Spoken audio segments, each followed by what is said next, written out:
Whātala whātu Sāmoa le atu no pele lo malei fo mai whānunga fōla nei tai au. O tātou lia mai le aso lulu, le aso se fulu na nei maa sino yuni, i le tātou whalaunga na nei tu sanga luafe lua se fulu male ono. Mai whātala whātu ali tau tuana nei mo oea le si ufonga lau mua, le Sāmoa Capital Radio. Tua matalia lana tau tua mo oea le nei tai au. Ala mai o le tātou mo mua i le tua le tātou saudinga lotu whal ainga le nei tai au. Taita ia le sunga le whaafengainga Pastor Junior ngā ia. O le whaafengainga le kale sia so fitu o le toia fio mai i Mang Yangi Samoa.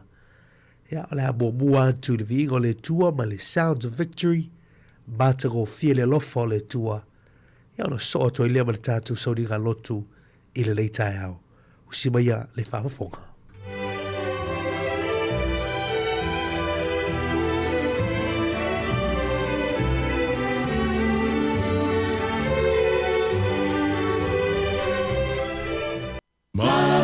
Fiela la fa, for my taya uma, for feta la tama, failolo na mana, sua maliela la fa, for my taya uma, lona ama fola, elolo tona wa. Nalo famo o e mau taia matango fie ua manu malo Yesu wawala ding dong ding dong ding dong tofo ilona lo fa for my taia uma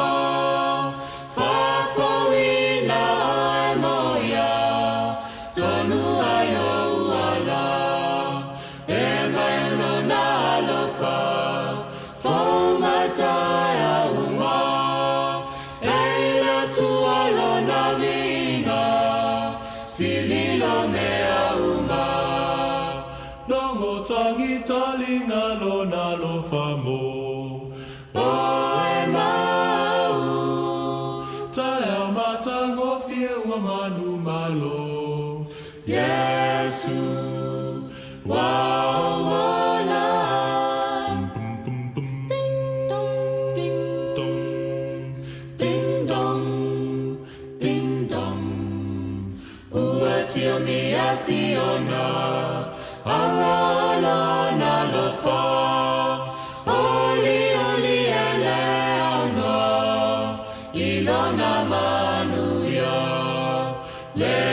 puna leola puna ya yo maota e malia ilo wanganga ulu fale fia fia longo tangi talinga lona lo famo o e mau tae matango fie wa manu malo Yesu wow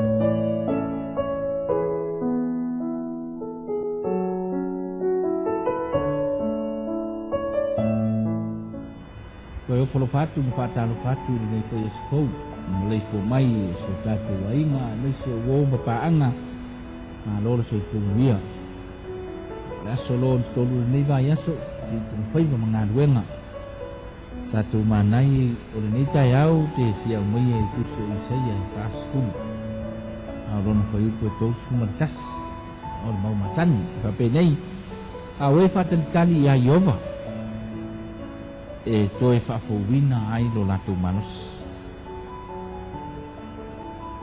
Latou te sii a e apa au e pei o aeto. Latou te whemo ei ai le vaivan. Latou te sama vali ai le tingaina. Kau chui dah bangun bangun jam ni oleh manusia angang boleh asal ni. Dia le manusia. Efo ding ngamai fam kelang. Ali perfecta. Awe fatel tali ayo. Itu fa fo win lo na tu manus. Lo no wingo fa fo win lo manus. E ma fu mai. Ina ua fatel tali mai fa moi le tu. Kalau kau ngai ina le bunga le awe fatel tat. Ai pita winan tu supaya fa percaya. Kalau kau ngai ina le uku le. But those who hope in the Lord, we fa moi ile li. Oleh ame tu pul tengah te fa moi fatel tali le. Fa for winner, joy fa for winner shall renew their strength. Kalau no win. Oleh ala balu nau ia fau me tua fau kau ai fau lo sebeling fau lo mana fau lo manos ai a fai ele o tau lai ma o ngatu tonu ile tu ele mpayon pa fau win e fa bari fam talangai oleh fatan tat o se mea tinga. It's a painful experience le mene o lo wola fatan tali se mea. Umana e te talo, fatan tali i se mea o lewa na e te talo ai. Fatan tali se manuia. O le alaba le mea e fatan tali e. Atonu e tofu tātou, e se mea na e te talo mai fatan tali. Mau te tonu e to te ioi fatasima. E le i whai ngofi, o le tātou fatan tali se mea. O se vaenga i sili o na whai ngata. Mana la fa mai fam talang e matua mana o mia lo wola fa langolang ma fa tua ile tua lo no winga o le tato malus e mau mai le tua e le mau mai sisi mea o le malus anga o le tangata fa tanitat e mau mai le tua o le malus anga o le tangata e fa moi le tua o lo fa moi ma fa langolang ile tua e mau mai le ina o tato mau le malus si mai ate fam talanga le fa ngale ule o ai o mai si aya pa au pe o ai fe mo e le vai sa va le ti ngai no wi o le mena na o ile tu so na le ai o se manu le mau ru a o foi na nang le fa e le ai to i lunga to le fa le sia le nang le fa ilalong ai ole tu ilum ilele ya itu right above the storm kalau mana tu nalar na oide lalu kio ipa we need to rise above our storm lea se matang wa matang ibale ole orang if afi tauli maru tawur soipo kita tu pele itu amalia le ai awai lele le ai ilung atu oleh mea lo ami ele fa winga mana ami ele tu we need to rise above our storm lasa mea mama fa yanto ia tatu pe ole oleh sila meta ole ale ele sa ona bale ai to ile la ole lai mo wa sa ona na ba ai ile la ono wi atu tupu fo me yang mo o mai lu tawo soi ko la wo ia eva ai sa ile la ole ami to no kusi va ai sa o fonga ibu fonga ile la ole ami to no kusi fa pena ole ala ba ma rosi o avio le avio fa kita mo no ana ba ile sila ile tua rio le la ole ami to ya fa manatu na le ta ya ma le ko yaso oleh manusia anga oleh so ina uo tanto paten tani na fa moi ile li on fa fo wina lo tanto manus si ile wa ba we pe ai ko o mai ke mo e to putuli ele tingaina e sabo bandi ele vai ba isa awa ko ole o tau ave tanto we tu ole o tau ave tanto we ku ai lunga ona ba ole o tanto tu lunga ona matangi malefa le wa fatanga le tu e tawa veina i tato amini le tu e tu te mafai por ni aso wa foi pa pita uli kana ngolango ri taimi le tua la foi o levo na fatal tali semna la lava le meo e fatal tali e le semna foi ngopi lo wola fatal tali ale me mana o ile tu ia fatal tali taimi le tu awal taimi la ne tu o se taimi sili le ona matua ta ua ma mauti no le veo i tatu ti tonu i fa mo yang ale tu pa ni tele le tu i tu ten fai le alo ti ai manga ti ai so tatu tu ye ya tatu le mo ti no o tatu i lo ma fa ma oni atu tu ile si fanga lo tatu tu o mo ye le tu mo tatu pa mo ni tele le tu lo fe tatu ta ma tu fa kai le tu kai nei ko i mo ti no ma o tu fa i lo mo ye ma tu le moni ma le fa maoni o le olanga e tu inati mo fa te tali atu ya te o e te o moia e ma tau le ma fanfana o moia e ma tau le mautinoanga o so i fua la o kiu o le ou mea uma o le ou le malos ma tau te fa te tali e ma le mautinoanga ni lau taimi ma lau te ita inga o la tu so i fua mo le mataro o ia mai la o kiu i tu te ma faivo nei ma yaso ma le nei yaso o suafa o matu ole ma vala au tu amen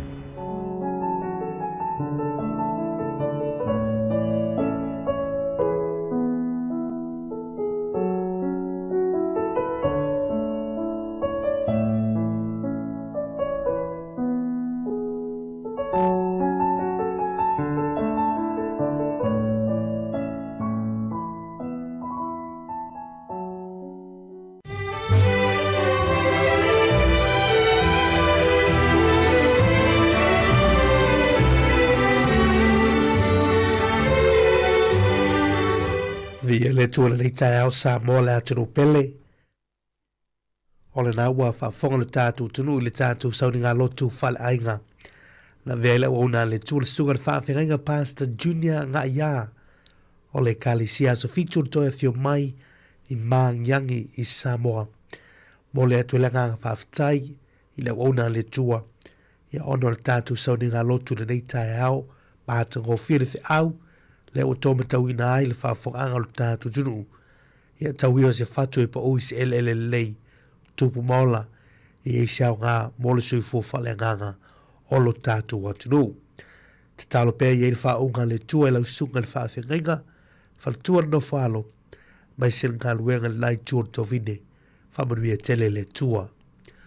O le pēs pisenga whale nganga le teimu na tai au, ina o se fuma le whaminuti le ute e litu lai fitu, tau tua moa siu whonga lo mua.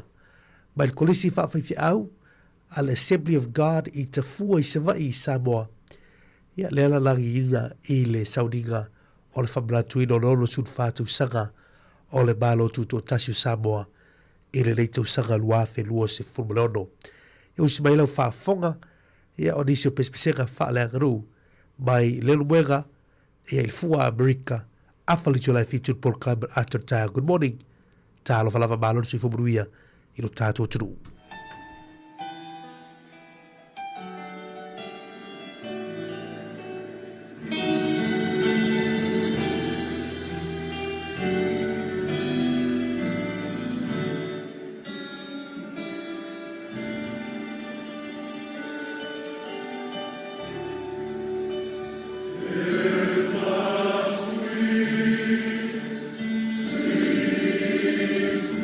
Spirit,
O le tautua le si ufafonga o le laumua o lo iai fo i le langolango a le New Zealand On Air. Hey, hey!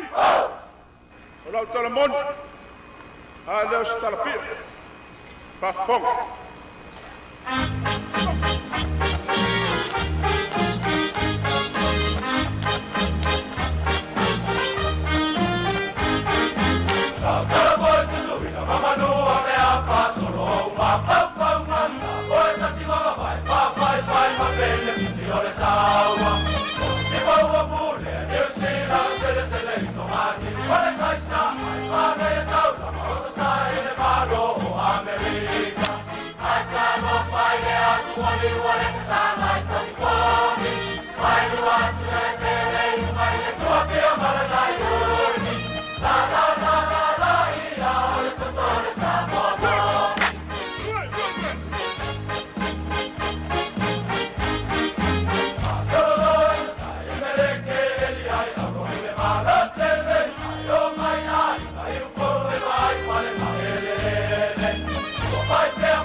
Ya, taua ngau walwal sia o le lau.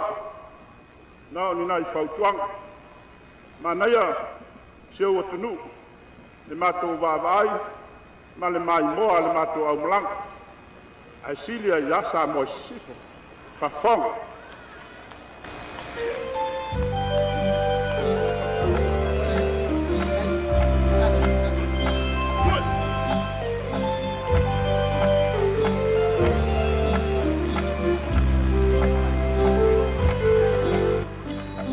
Manua matutuila o la upele o ele uso le mofa a pele pele o paolo e o paga I valulele o le asoma na la fima soetele Manua matutuila, kasi oela Amerika, waigonga matasinga one Pasifika. Ethiopia o tamata na patilima, kuasa oela paole penina.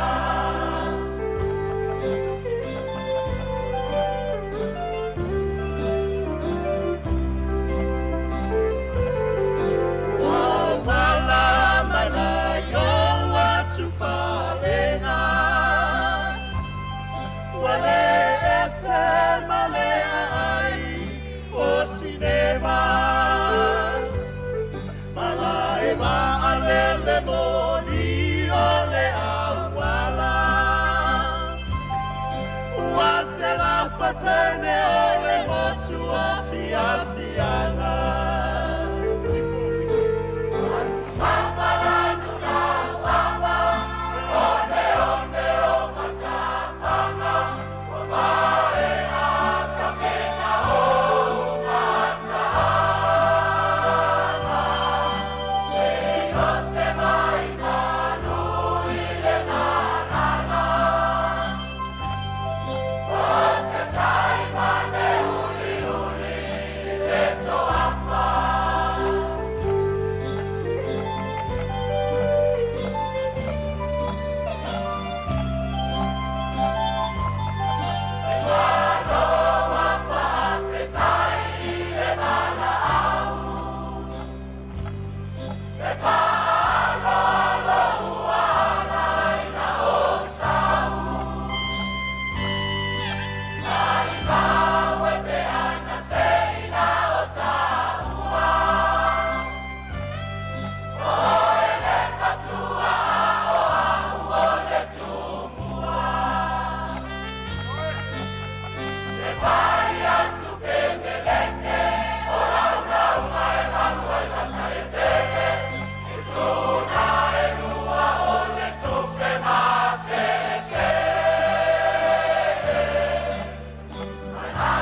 Hi, Sāmoa. It's Auntie Tala here. Instead of Fifi Falo, ile ata ole tayao. Laugh of the morning. Sufongalo mua ata ole tayao.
Yo el programa leo ata ole taiao laugh of the morning to tumo or si fongo lo muy Wellingtone le Sāmoa capital radio malan to tu le taiao wata to le mai le asolulu nei e usi fulu ya sortato folonga nei ma sina lo nono ma sino uni ile nei tu sanga lua fe lua se fulu leono ma to tu ato le limo fata lo fa le taiao ma lo se fu buia ma lo le tawata i sota tunu ia le lofa malaga leo tatu tapa au sini langi fai ora moli mai lau tau sei foma so mato ni yola leo tatu toi fei loa ia ilunga pe au ngalu lea i le tau tua nei mo oer si fonga lo mua le Sāmoa capital radio fatalo fatuai fei oi o le tala lei pa ia lau fai ngaluenga tofe le tua lo fafale le malu i lea fata fai taulanga ma lea fata fai taulanga ma lo talo faftaile no manu wa se manu yo Sāmoa mo nei ma taheau.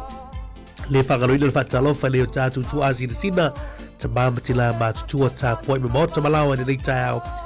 Ma lorsi fo manuia ia tu tau, ma lato manuia u tau leo tātu ta matila ma tutua. Tupulanga tala vaula ma lorsi o lea tunu whatalofa tu nei taheau. Good morning ma lorsi fo manuia.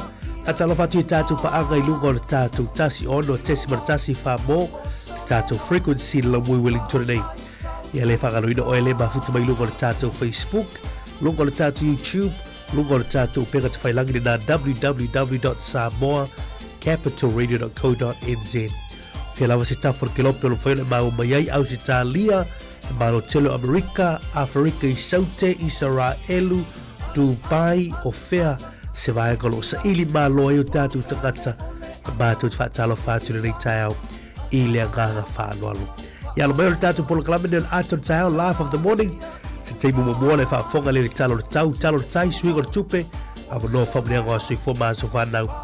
E tātou whalongo fo ilei mena tupu nei aso ni tala whasoro pito o le lalolangi. Tāle tū lai valu, tātou tala mai Sāmoa, ia ma tātou tala fōu o le nei aso lulu.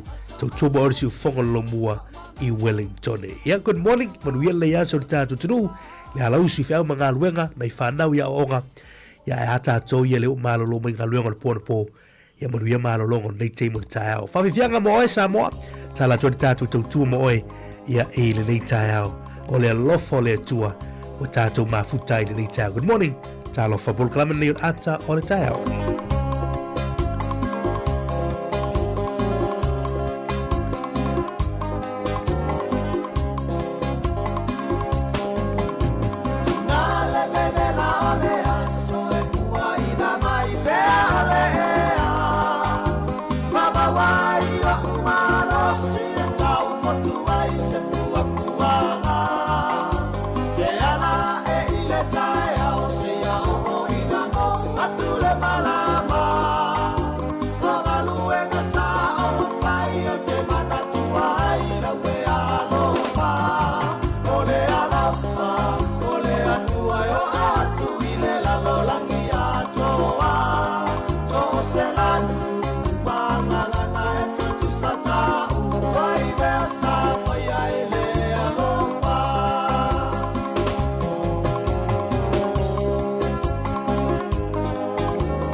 Tala whantil nei teimo le tai arwa inga le talo le tau, wha pe foi le talo le tai a wau fufuanga whanau nei a Solulu. Tātua matatu le lau mui Wellington nei, manu ilo official wa I tau. Ia a oona nei teimo le tai au, ono tu ulu nei wanga, ia ai ono kilia si teimo le tai au, a solo atu I le au wuni nei. pe ona whaamawina le official vai tau I le nei tai ao. Fitu tika rila fōle ea ma wa lalo, ia le fōle ea ma lulu I le nei a surulu, ia sina ma lulu o tātou ni la mua, se furumantonu tika rila fōle ma walunga, whaamawina mo le so. La so tai ao la stofi, valo ia le official vai tau, langi le leini tau, surumatu o file la, mo tātou ni la mua I Wellingtone. Tātou se atu lao te lenga ao te roni usile le so, pito lunga motu matu nei, Kaitaia, Whangarei, Aukilani, Hamilton, Tauranga, Rotorua, susuru matu o file la mo utou le so, apena 49 New Plymouth, Mataupo. Se waka Gisborne o lo o te unu nei wanga le teimo le tai au, ia e holo kilia si teimo le auni wha solo atu le fiafia na nei. Nei pia sulu matu o file la mo utou le so, apena fo ili wha solo mai I Masitone. Pito I lalo le motu I saute, mai tau atu nai I Chicago, Dunedin, Queenstown, Timaru, susuru matu o file la mo utou, apena fo ili wha solo mai nai le Ayo Cariso Christchurch, France Joseph, Westport, Blenheim, susuru matu o file la, ia malapito I lunga le motu I saute nele soni, susuru matu o file la mo utou le nei aso. O lolo winga I le au te lego au te roa New Zealand le so, ia ma tele I na langi le tau I le telo vaenga o New Zealand I le nei aso lulu. Atala fatu si o tātou tunu I Sāmoa I le nei teimo le tai au, na ainga ia se o tātou tunu I le nei teimi. Suru mātou o file la I Sāmoa I le so, e ono tunu nei wanga I niso vaenga o le tātou tunu I motu I upolu, pera fo I se va I le so, ia mai tau atu, langi le tau le teimo le tai au, ia pa solo atu I teimo le awuli ono tunu nei wanga, ia e vai e lava le mātou lai nei aso I so tātou tunu I Sāmoa. Tātou se mele talo tai wā fōi ia le au whai whaiva I la tō fōi. Whakota ina gātai whale. Lau mui Wellingtone o le ua pēle tai. Le amali tū la le ua pēle tai a tātou I Wellingtone. Whato a sua I le tolo minute te elitu lai sifuma le lua I le a wauni nei. Ia ona pēlea I le kuate te elitu lai ono. Luiga sifuma minute te elitu lai ono I la fiafia na nei. O le a pēle tai I Wellingtone. Tātou se mai ngātai whale o mana poli rua, suaratai te min leo tai au, whātu a pē I le toi sifunu lua minute I li tulai se funu maratasi I le tai au nei. O le toi sua le sifunu alo minute te li tulai 5 I le fiafia na nei. Ia o le toi pē lea I le sifunu marafitu minute te li tulai sifunu maratasi I le fiafia na nei po le poa na nei. Ia tautua nāna saonga le mu, ofu whaola awane I ngalo, ia tūlanga o stel 45 I longo la ainga le teimi tau tuwa atuai ia ma le teimi tau te fuafua e toi taniu mai ei e manu mia tele whainga whaivalu tātou tunu una le aso tātou se mani talo tupe tasi ni tala New Zealand ma waili tupe Sāmoa tā la wha se funu fitu sene o le malo se o tala New Zealand I le malo telo Amerika I le so 5 fitu sene ma wai 5 fitu sene ma waili tala New Zealand I Amerika. O le tala New Zealand I Ausitalia na le valu sifunu lua sene mawai, valu lua sene. A mo Sāmoa lava I le so, e tusa ma whamamonga le whanatupe le ANZ. Tasi le tala New Zealand, ma wai le tala wha sifunu fitu sene a Sāmoa.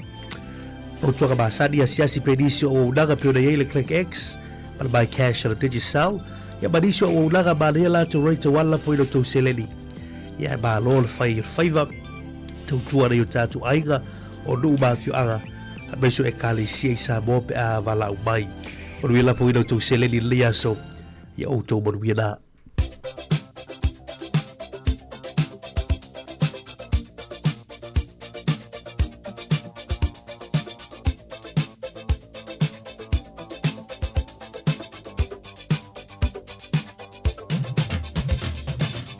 O le avano whamneanga o sui fōma aso whanau, whamna to te pele tātou emaili aso whanau at samoacapitalradio.co.nz. E mwaina tu mai se whamunianga e tō laulo minatu lunga le tātou tautua. Ai o le tātou maula ni aso mau mai le tusi e la apostolo Paulo I le kalisi e karatia. I lona matanga poe lua, lona foi poe lua se funu. Ua wha sa taruina wha atasi ma ua makeriso. Ai o te le toe ola au. Au kariso o lo ola I tonu ia tau. O le ola foi o te ola I nei le tino, o te ola I lava I le whaatua tua I le alo o le tua, o le na lofa mai a te au, ma fo ina mai o ia e whai mo usui. Mana ia upu ia l'apostolo Paulo, mana ia tau tinonga le foi apostolo a, mo whaasātaro ina whaatasi ma ua ma keriso, ai o te le toe o lau, ao keriso o lo ola I te tonu ia te au. O le ola foi o te ola I nei le tino, o te ola I lava I whaatua tua I le alo le tua, o le na lofa mai a te au, ma fo ina mai o ia e whai mo usui. Ia, o Yesu a ia na whai mo usui o I tātou malawa oe ma o le whalongolongo ma le nei tai hao, ma liu keriso e whai mo usui o I tātou, lominga wola keriso mo oe mo au. Ia manuia tele o tau aso I fua na talo tātou pol kalame sanga tulu I pele tua nisi aso se tele lo tau so I fua au na ia te ia. E au wala awina I tono lo ainga, whala pumatonga o whea lava wala awina I lo so I fua maleola. Se talo ia isi au ngā mo le tua mo lon whina ngalo. E au tātou ainga. Manuia tele o tau aso I fua, pese le mo toma le Peace Chapel, Yesu e o te lofa ia toe.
tala wala smel fa fonga o tala mena tupu la langi ne yaso tato lia le aso se fulu o yuni. O le aso ne tau sanga tasi fitu wono e na filifilia i konkelesi ya Amerika se komiti la tau te tusiaina ya ni ta yala fo i tuto tasi o malo o Amerika. O le aso fo ne tau sanga e tasi valu lima fa na fa uai ia ila tau na muamua onga ile Navy ia po vainga fo i o ami po la tau nga luen ngata i fale le malo Amerika. O le lato wa onga len fa vaina ia o le vasenga muamua len faia. Tau sanga ne tau sanga tasi valu lima fa ile aso len fa uai ta maiti muamua mai le onga le Navy Amerika. O le aso ne tau sanga tasi valu ono na pa ile maunga lea o Tara Wera i tono ni usila se lau lima sifuru tonu ia soifua na afia i maliwa i tono ni usila. O le aso ne tu sanga e tasi valu na malanga mai ai Hawaii ia Joseph Henry Dean masiona faletua o Florence ia malipepe famasi na tuua i Hawaii malanga atu iau nuu e ngā lulu e ilalo ngā luanga wha misiona le kāle sia mamona. O le aso ne tu sanga tasi valu iwa ia na lea i se tupu o Sāmoa na se e mai lole o tafutolu nei o Siamani, Britania, ma Amerika e wa ia Sāmoa ia o ia lea o Friarwich Rose o Siamani, o Ernest George Perkley o Engelani ia ma Luther Wood Osborne o Amerika o ila tau ia na se e mai ia ma fatasi e malfisosoni na tangata leo Dr. Wilhelm Heinrich Solf o Siamani. La tau ia ta ia malo sa mo le taimi na o le stupu tatu tunu o le aso ne tu sanga tasi valu iwa. O le aso ne tu sanga e tasi iwa fitu ono ia na tala noina tonu o le malo tele Amerika le te tau leo na whaia se pālota mo kovana tuila manua wha pēmel sui kovana. Telo taimi e tō fiai e pēle le ina whai se pālota. Ia na pāsi ai le so tu sanga tasi iwa fitu ono. E tonu se lau fitu pālota na io e le pili a tasi na te ia le lau tātou vaia ua whaia lava whai ngā pālota ar kovana marsui kovana o Amerika Sāmoa al pili na whao file so tasi iwa fitu ono mpasi ai lava. O le aso ne tu sanga tasi iwa ono fitu e ono aso na whaile tau al vao Israelu masuria ia na si ili mai le aso ne tu mai lua malie ia o le atao fia al pāpā whana. Tātou tala nato e maual whapoponga tai masani whaftai. O le tautua le si ufonga o le laumua o lo iai fo i le langolango a le New Zealand On Air.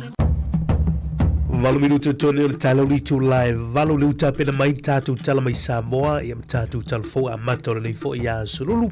Tātou i le aso se fulu le nei masino yuni. Luafe lua se fulu me le ono tautu mo le si ufonga le laumua le Sāmoa Capital Radio le nei tāo maluru. I le laumua i Wellington nei te whatalo fatu. Ia pēr whai leo whanto a e mahu mai le tātou tautua e le nei tae au. Tae au i o wai aso taitasi ia le alousu e fwoi o le tātou tunu whi au mga aluenga ia o le whautuanga masani le whau tau te ilungo ala te tele tautua nā le saunga le mu. Ia meise ia le anga ia tu ngā aluenga o le molina nei whanau ia o onga ia le tau tau whailo le tātou tunu le saunga le mu lata ni le a onga manofuanga tura la tātou wai awane ngalo vanga fo i kolosi le tele on whao ngaida nei whanau tae au ia meise le tu ua o le aonga e kolosi atu ai ia mauru whale atu ai le aonga tautua nā saunga le mumo o tau fo ia le ua manava mai le pōna pō i ngā luenga le wanga ia tu maota malao i ainga ia mausina malo longa teimo tae au le malua tae au ia le ase malua tae au o tā pena foi ia mo to ina mo tua wa foi ia le numi o la tu fo la au a ore ngalo la tu feilo inga mo fo mai le ia so appointment va ma sani va pe tau tua na lava ia va pe ia fa malo il au nga sese fa malo fo i la to lo to siena ta tu matua o to tiu te mo to fai va lo filima ia ele fa ngofi ele manatu ia o to mo ia na ia vi ele tu le tau le mafuta mai to telo tatu tru e lungo tatu a frequency tasi ono tesi martasi fa mo ai mo tatu ia lungo tatu Facebook like ma share tatu Facebook ave le mafuta mai lungo tatu YouTube subscribe le tatu YouTube atalo watu le tau ia mawai tawati ia le mafuta mai good morning atalo fatu fo ia atu male atua ia le mafuta mai nei tā good morning ia o Felicia Afa le mafuta mai nei tā malo se fo manuia fa tala fatwa ia tala salu malo se fo manuia ta ape amfua le mafuta mai i Sāmoa le nei tā good morning atala fatwa ia tuni tafa malo se fo manuia ma for Eric good morning atala fatwa ia tala vau pese 40 fa tala fatwa ia il sunga ia pali i sina leo ia masiona tua ai nei tā Tarini Bob good morning ia lo fatu fa tele mafuta mai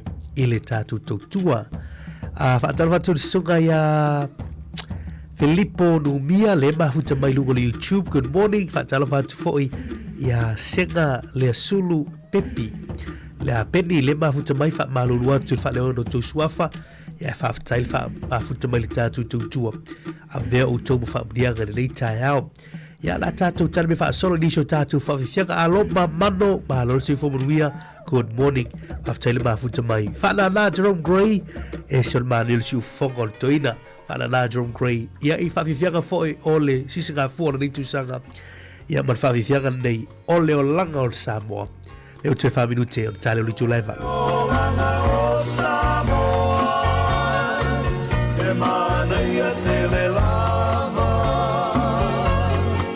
e vai o na tūlanga i le soifua mai o tangata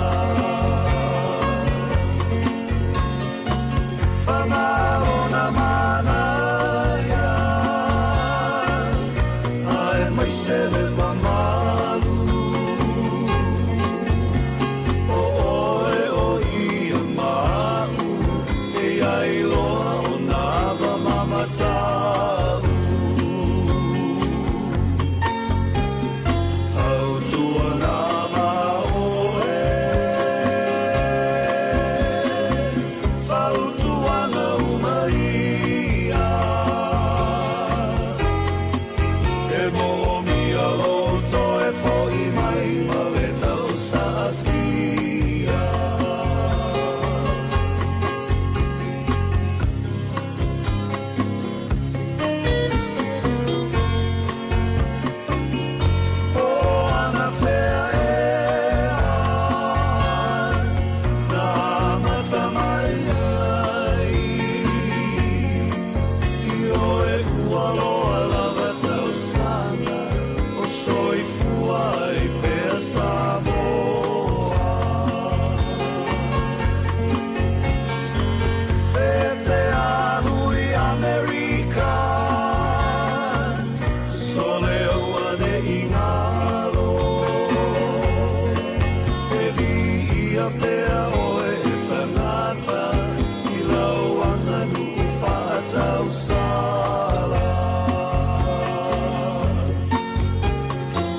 aso lulu manuia lo tātou tino le nei whai whaopoponga o tālai mea lo tutupu lo tātou tino e Sāmoa o se bai eilo whaafonga. O le tala whātetau au tu o le tupele o whola sia ne ele pāne mene, lo ua manino ai o le a whai titia le se le ne whaaluina le tuto o tasi o le tausanga fōu, ele antoanga le ono se fuma le 5 tausanga ia Iuni, ele 5% pe a fuatu le se le na fōfuina, mo le tāpenanga o le tuto o tasi o le nei tausanga.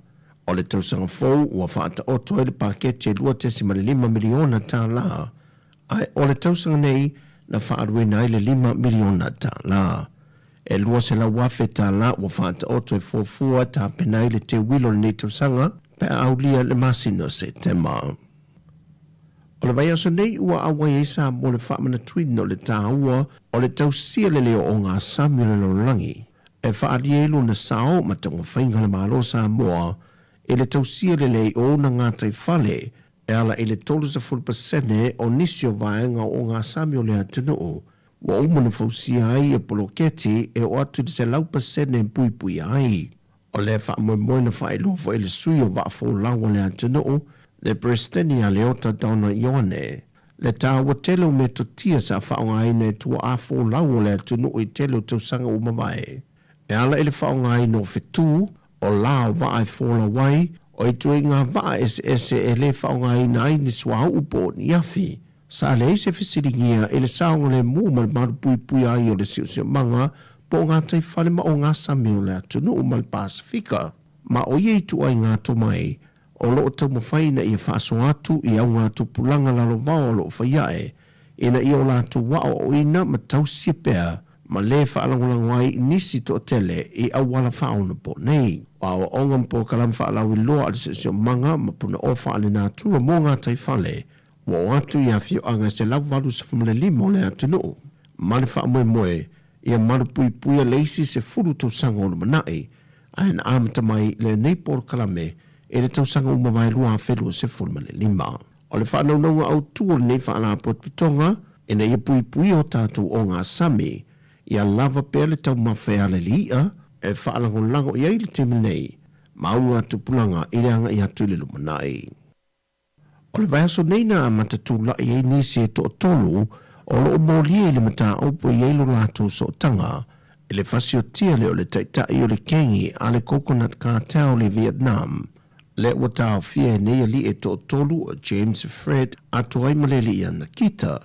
Bei tai na tu lai le loia le tua leo leo mato e taro sanga le whaama sinonga. Mo se isi avano e whaamae ama Yesu e su enga leo leo. Wa toe tolo po e le whaama sinonga le mata o pole nei mo le isi lua wa yaso. Ma toe wala awe lo na wha awa wina. Pe o na sila fia o James Fred o lo tau fia pe lalo le wa ainga leo leo. Le pe o na tau fia maile li o James maile valai wa lele, au sa au ni malanga ese malea tunu i le maasina o tuanai. Se i vanga nā ile li i ana kita, wa mawhai on te tala i tua i lalo tu unga, mai i le whaama sinunga. O se mata opu na wa ai ele to o telo a inga na lolofi ane, e tāpua ia le wala aunga mua ni mata opu le whaama sinunga. Mai ei nisio i lantou, na o lantou whaalavlavena, ngā rua ngā le autu stala. Wa tali mai le māloi ala se pepa o whaamtalanga, e se tasi tustu singale no se pepa le observer sa whaoru tala ila le pepa o le neiva yaso. E le tui nātua i leo se tālu sanga mai le mālo ini whale tupe se whae te tono le atunuu. Monin no ngā tupe, e tui nātua nisi o whonu whaavai e whaumaia lātu polo keti. E le pepa o whaamtalanga o lo te ena i le mālo i tustu singa, matari manino mai yeile so upu o le official parimia ma le kāpeneta. O lo o lava pe a se lengi o lo whaaruina mopolo keti i tu malo. Mai ele o iai se polenga po se whaafita huli. E le whaasosoi no se lengi le malo le temine nei. A me se lava i ana polo keti o whaata oto mo fonu whaavai limas fumaltase o le atunu. Ai o se isi mata o polo o talia i lava le autostala se tali mai le fionga le faipule mai le tumalo sa fata le fionga i atu ia. Po fea ua fai iai ia le 10 miliona tala. Le e mawai le afe ma le se lau tala al tangata to tasi mai le matua o atu le pepe. Le lava o mai le so o lo talia lava e tangata o le tumalo. O se tasi le neo mata opo o lo ta pena leo tustala e fasitingi aile taitai o le malo e la lato feilo inga masani i le neiva yaso. O tala fawia manuia tele le yaso lo tatu o tino fasoi foia.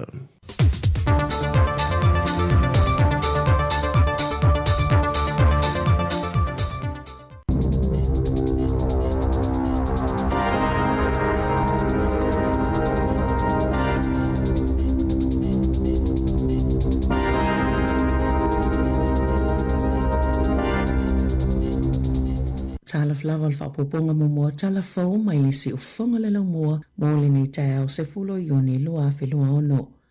O le amatua whaina lava wha putuputonga lo whaianga luenga lofa mawhisosoani. Ona o suinga i tu lafono i lafonga i e toi whafoi. Ona o le aono le toi lafo tangata i pe ona masani ai. O tu sia tu se vaenga o ni wha putuputonga whisosoani. I minista o tupe whapea matupe maua e whaalia tu i ailo lato watu ngalunga tele. E whaatatau le se tu lafono fau. O le a whaatapula aina i tupe i toi whaafoi mo tangata. O le tax credit. E pita titele la tau tupe fōai, i le taitolu se fulu tolu a whita la i le tau sanga. O lo winga, a whai e fōai se tangata se tupe silia ma le se lau a whita la, o le ale toi mo se tupe toi whaafo i mo la fonga, po le tax credit. E mo whai e tangata taito tasi, o na ngawaa i le tasi o vai tolo lana tupe na fōai, i se whaala putuputonga, e ala i le tax credit. Ai awana i silia tu ma le tasi o vai tolo, o ana tupe maua, le e tutongi ila na la fonga, po le taxable income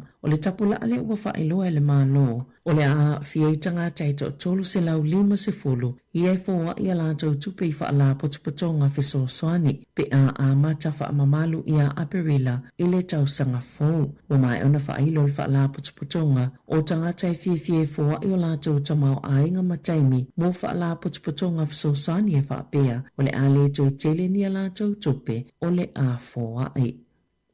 O le awhaia leo se su e ngai le piliota lea na whiso o ta iai le ali ta leo Rakesh Naidu ma le vaenga wha upwhaia le leipa. Na wha maoni le asunga fua le iai o Naidu i le lisi o sui tau wā le leipa. Ma o le iai fo iolo na sua whai le numero se fulu tolu wa lata ina mauti no ai lona nufua i le pāle mene. O lona tūlanga i tutono o le mtanga alwenga o le pule le itu o mta tau le so tanga o leo ma i tu a inga tangata anu ese o tangata maori. Whaapei mai si whaala potopotonga na whaalia le komisina o leo Richard Chambers i se taimi ua tua nai. Wa le tala whea ngai ona toi tau aveina e naidu lona to whinga o loo iai i leo. Masata tau fo iona wawe whailo atu lona fia o fiatu i upu whai o le malo. O le aulia na nafi na Sāmoa ai Chambers. O le a whai se so engai le piliota lea na fsota i ma awa iai naidu i mata upu whai le leipa. Mua a o le i whailo ai natu i leo lona wha moenga. O le tau mafa le chicken burger o whaingoina o le death by chicken ma le chicken katsu garden salad iana whaatau atu le pack and save rangi ora o whaatono ina nei tangata na whaatawina ina ia toi whaafo i atu na ta ua le mta ngā luenga mo primary industries o lo lātou popolenga o na o le ono le vela le leo moa o lo oaf yei o loa na whaatawina atu i o lo tu sie le best before date be umalona le lei i le aso se fulu tasi o uni o ia o loa na whaatawina atu le pack and save i rangi ora mai le tau na tau mawhaina pe o na whaalia le MBI e mawhaia na toi whaafo i matoi maua le tope al tangata i a po le la fwa i loa i le la pisi e le iei ni reporti o nisi ua ngase mai ai pe tai a whai e se tasi ua ia tau mawhaina so se o loa peona ta ua malangona i fo i le popole i lona soifua manono ina ua fautua ina ina ia ta pase fautuanga mai le soifua malolo ina.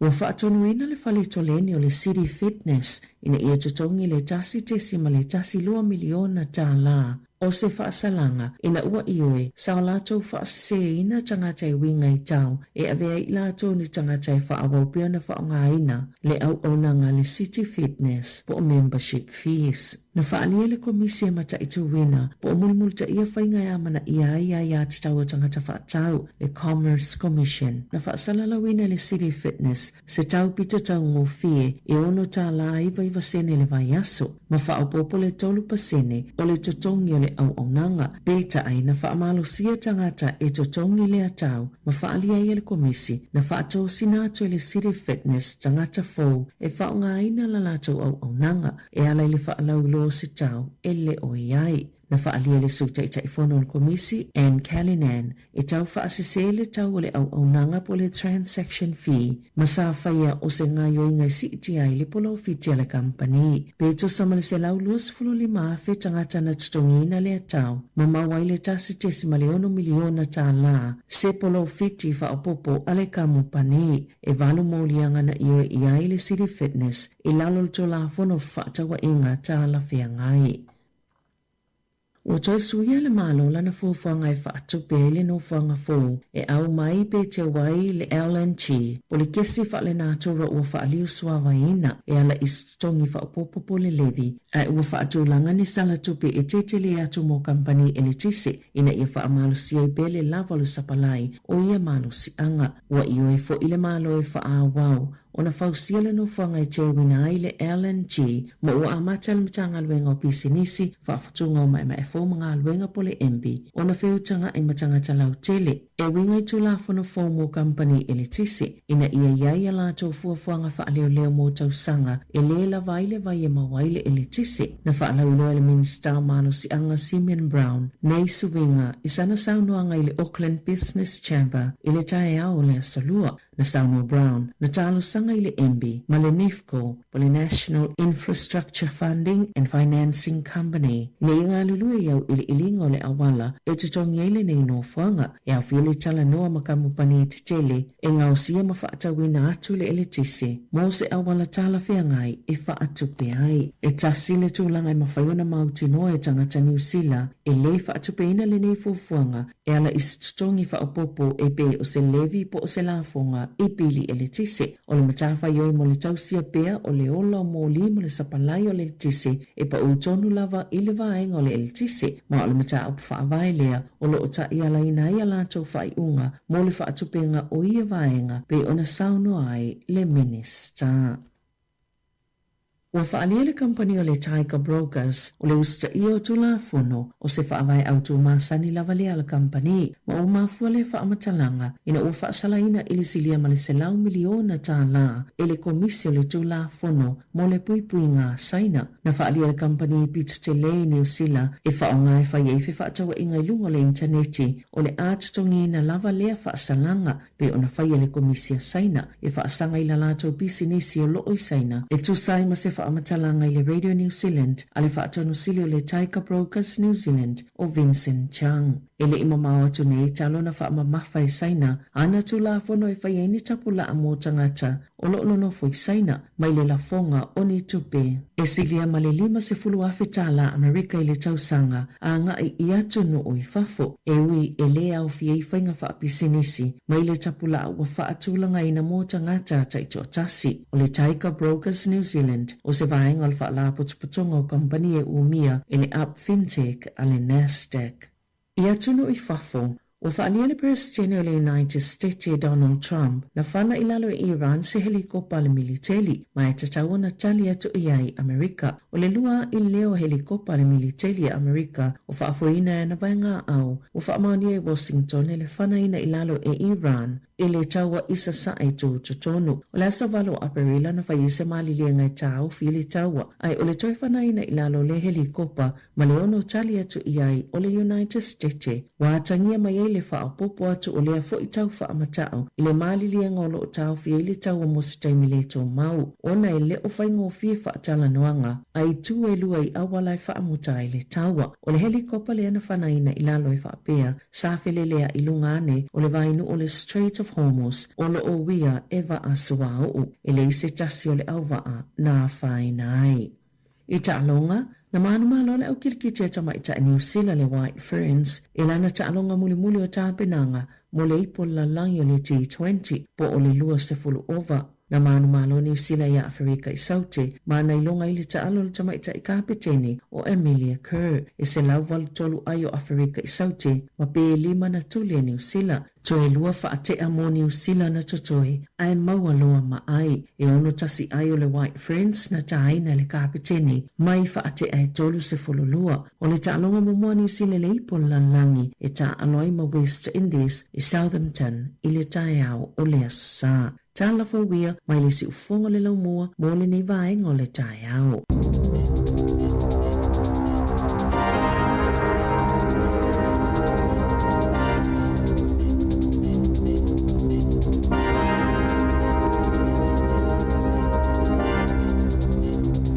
Sifuru 5 minuti le uta ile tu live valu tautu mo si ufonga le mua Wellington ne taurunga tu whapoponga mo mua tātou telefon tala mai Sāmoa. Te maulisi whapoponga le tu laiva ma le tu lai sifuru ma le rua i la wodi nei. Velo mo lava no mat whaatasi atu i foi ma tu fine an wha solo. Good morning Ana Malo, soifua manuia. Malo soifua tuangani mari malo lava le usu. Toi whaatalo whaatu fo il tato au whaafonga masani ele nei aso lulu. Ia leo tato o mai laso se fulu Juni. Moni lei vave i o lalo tau sanga a. Iyo e. Vave tele ia o le toi mao le ropeto e tolu vai aso tu ua fo ileo a o ngā nei whanau ele nei kuata. Malolo na sai malo foi nei matua i lau tō foi fai valo fili mai le mas. E le whengo fia i lea tae au ma le tae au. Ia i vai aso i o kuata masani. O kuata rona lua lu tato i ana. So, vave tau sanga. Iyo ia le watato o le tau malulu. Wa sau al malulu sau a Mariele se alo. Iyo ana nafi le na matua i savili o ana nafi. Ia ai na mana ia le fai mala ai te o timu mai faafiafi. O le tūlangana nei tau ia tātou la mua i Wellington nei le aswana nafi. Ia mesi atai Wellington le mai tau atu inisio o atai e mata tu ilungo fon Facebook. Le soula toi o sami ia o ngalo voe wea on fati mai soni. Ma ia ai mesi ala ia fai nei fale e tu late sami.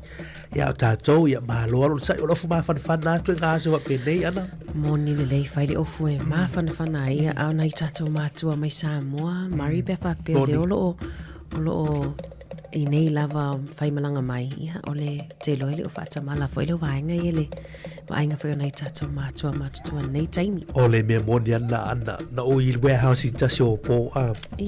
O wai o lau Sāmoa o le fu e ko mo plakeke o le alo meo plakeke la tau i na i le warehouse o tō tini o meo pini o vai o i o tō tini lima o vai o mana ia o ta mana o le nei fo i tau malulu o tātua ngatuai.